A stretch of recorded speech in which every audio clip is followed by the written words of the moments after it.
Hello friends, this is your favorite retired Officer Mac again. Welcome to the Ask Officer Mac show here on the Mac Broadcasting Channel. Last week I began this episode about gangs.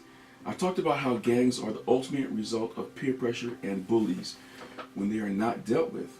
I asked these important questions. Does your child face peer pressure daily? Is your child a follower rather than a leader? Does your child have to deal with bullies? Does your child know how to deal with bullies and how to handle them? Does your child know any gang members? And is your child in a gang or want to join one? I explained how gangs are created similar to how bullies and peer pressure are created. Children have a great need to be part of a family. Whether that family is biologically related, causes harm to others, or is a blessing to others makes no difference. At a young age, sometimes gangs are created to defend themselves from other common threats. Sometimes that threat may be older kids, bullies, or other gangs. Even after that common threat no longer exists, the gang lives on. Well, this week I will answer that question. Everyone wants to know, what is the solution to gangs? The best way to keep kids out of gangs is to provide them with an alternative.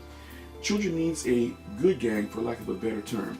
If your child is part of something positive that they enjoy, there will be no need for a gang membership. If your child is faced with a common threat, then the good gang, being nonviolent in nature and positive in nature, will come up with a nonviolent solution to any problem. The good gang will direct your child to his or her authorities for help.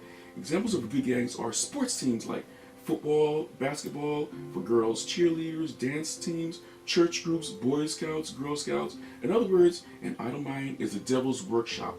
Give your kids something positive to do, or they will find something to do. Children need to be made to understand that gang membership cannot be a lifelong relationship. Children need to understand that gang members, when they get older, usually don't become professional. They are no doctors, lawyers, judges, engineers, chiropractors, etc. None of those are in gangs. Now, the following information is a little graphic in nature, but is a necessary piece of information. Parental guidance is advised if being viewed by a juvenile. Children need to understand that leaving a gang is not as easy as joining a gang. Joining gangs sometimes involve what is called a jump-in. This is where multiple gang members circle a prospective gang member and simultaneously beat him or her for a preset amount of time. The prospect is punched and kicked by the other gang members and prevented from running away. This act is endured by the prospective gang member to show the other gang members how tough or strong that prospect is. Another method of joining gang is called being sexed in. This method is for female gang members. Multiple gang members take turn having sex with a prospective female gang member. When they are done, she is known as a member, but she's noted, let me note that as being sexed in, she's considered a lesser member with lesser authorities than a female who is jumped in. Another method of joining gangs is completing an illegal task to show loyalty. This act may include something from stealing an item from a store, a house, or hurting or killing an innocent person. The age of the gang members usually determine the task involved. Lastly, leaving a gang is the most brutal part of gang life. Some gangs believe in, blood out. This saying means that blood must be shed to join a gang and blood must be shed to leave it also. Some gangs believe that once you join, you never leave. If you try to leave that gang, you will be killed. This is done to make sure that their secret died with you and also to make an example for anyone else who wishes to leave. The end result for all gang members is usually prison, death, or escape.